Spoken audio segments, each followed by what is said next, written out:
비전누리 여러분, 오랜만에 돌아왔습니다. 워밍업의 박윤준 목사입니다.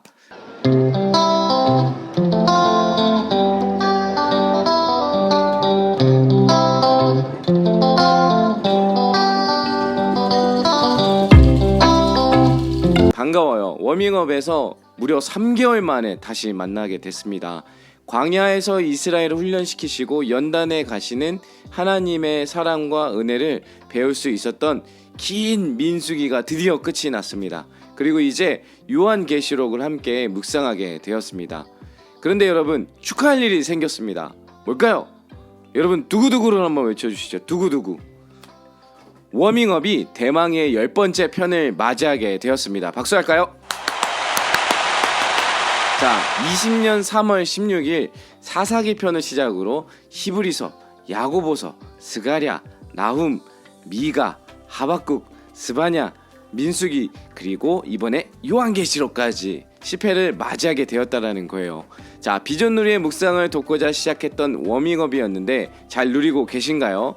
자, 성경 66권이 다 나올 때까지 우리 워밍업은 쉬지 않고 여러분을 찾아가겠습니다. 앞으로도 많이 시청해주세요. 자, 그러면 요한계시록에 대해서 함께 살펴볼까요? 이 신약의 시작인 사복음서가 예수님의 초림에 관한 책이라고 한다면 신약의 마지막인 책인 요한계시록은 예수님의 재림에 관한 내용을 담고 있습니다. 이것은 하나님께서 성경을 통하여 우리에게 예수님의 초림과 재림의 메시지를 전달하고자 한 의도적인 구성이라고 생각할 수 있습니다. 저자와 기록 장소에 대해서 한번 살펴볼게요. 요한계시록 1장 1절은 이렇게 시작합니다. 예수 그리스도의 계시라. 여기서 알 수 있는 것은 이 책은 계시에 관한 책이라는 말씀이라는 것과 저자가 예수 그리스도라는 것이에요. 예수님은 다가올 시간들을 이 소아시아 7교회에게 교회에게 전하도록 자신의 종 요한에게 계시를 통하여 말씀하여 주십니다. 자, 따라서 요한은 자신이 요한계시록의 저자라기보다는 환상의 수신자 또는 기록자라고 표현합니다. 당시 요한은 로마에 의해 에게해에 있는 반모 섬에서 유배 생활을 했었는데 많은 학자들은 요한계시록을 이 시기에 기록한 것으로 추정하고 있습니다. 자, 저작 연대를 한번 알아볼까요? 요한계시록의 저작 연대는 주후 95년에서 96년경으로 추정되어지고 있어요. 요한계시록 2장부터 3장에 나오는 7교회들과 도시들의 편지 내용을 살펴보면 이를 예측할 수 있는데요. 특별히 요한계시록 11장을 살펴보면 거룩한 성이라는 표현이 등장합니다. 대부분의 학자들은 거룩한 성이 예루살렘 성전을 가리키는 것이 아니라 하나님의 성전인 교회일 것으로 추정하고 있어요. 따라서 이 시기는 이미 예루살렘 성전이 파괴된 이후 초대교회의 시대일 것으로 추정하고 있습니다. 그러므로 땅의 성전인 예루살렘이 파괴된 이후인 90년대 중반에 기록되었다고 봤을 때 그 의미가 가장 잘 통한다라고 볼 수 있습니다. 요한계시록의 목적을 한번 볼게요. 요한계시록은 1세기에 로마에 의해 지배하에 있던 아시아 7도시에 있는 교회에 편지를 보낸 거예요. 성경에서 7은 완전을 나타내는 숫자인데 이 땅에 존재하는 모든 교회를 향한 하나님의 메시지라는 것을 볼 수 있습니다. 자, 당시 초대교회들은 니골라당의 가르침과 같은 거짓 가르침과 박해, 우상 숭배와 음행, 이방 종교와의 타협, 영적인 자기 만족 등으로 위협을 받고 있었습니다. 예수님은 교회들을 이러한 사탄의 공격에 맞서 교회가 온전함을 지킬 수 있도록 계시를 주신 것이라고 볼 수 있는 것이죠. 자, 요한계시록의 주제를 한번 살펴보겠습니다. 이처럼 요한계시록은 보이지 않는 영적 전쟁에 대한 내용을 담고 있어요. 하나님과 그리스도를 대적하는 사탄과 사탄의 악한 세력인 귀신과 인간으로 이루어진 동맹 세력 사이에 벌어지는 싸움의 진상을 밝히고 있는 것이죠. 어린 양 예수는 이미 자신의 죽음을 통해 결정적인 승리를 거두셨습니다.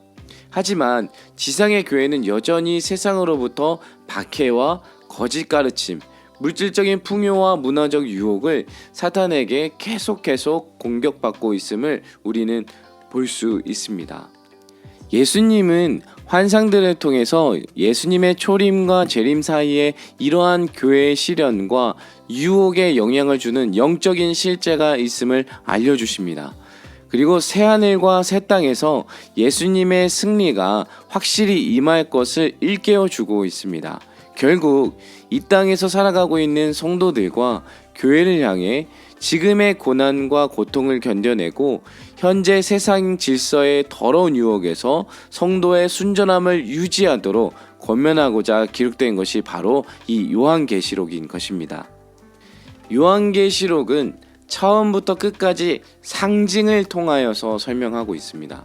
등장인물과 사건을 직접적으로 묘사하는 대신에 간접적으로 묘사하고 있어요. 예를 들어서 예수님은 어린 양으로 묘사되고 교회는 촛대 위에 등불로 묘사되기도 하고 사탄은 7머리와 10뿔을 가진 용으로 묘사하기도 합니다. 또한 앞으로 일어나게 될 사건들에 관하여도 상징적으로 설명하고 있는데 도덕적인 타락, 자연재해, 군사적 재난, 환란, 주의 오심, 천년 왕국, 중간 및 마지막 심판, 땅의 소멸, 하늘에서 신자들의 영화, 이와 같이 이해하기 어려운 상징적인 예화들이 주를 이루고 있어요. 하지만 어렵게만 느껴지는 이 상징들이 예수님께서 오실 날에 대한 종말론적인 인식이 우리 안에 생긴다면 이 상징들을 보다 쉽게 깨달을 수 있게 될 것입니다. 요한계시록이 우리에게 주는 유익은 우리가 종말론적인 사고를 할 수 있게 한다는 데 있다라는 거예요. 종말의 때가 온다라는 믿음은 우리를 회의주의자 혹은 쾌락주의자로 빠지게 하는 게 절대 아닙니다. 종말의 때에 새하늘과 새 땅이 도래하기 때문에 믿음으로 살아가는 성도들은 구원을 받고 그렇지 않은 자들은 심판을 받을 것이라고 명확하게 일깨워주는 책인 것이죠. 따라서 지금 현재 우리가 어떻게 살아가야 할지를 알려주는 현재적인 말씀인 것입니다.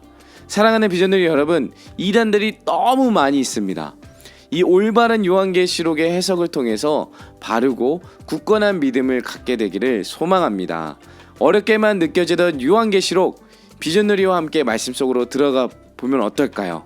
자, 여러분들의 묵상을 돕기 위해 매일 아침 8시 아에서 보면 좋을 것 같아요. 아침 어웨이크닝을 통해서 우리 함께 요한계시록을 만나봅시다. 아에서 만나볼까요? 제발!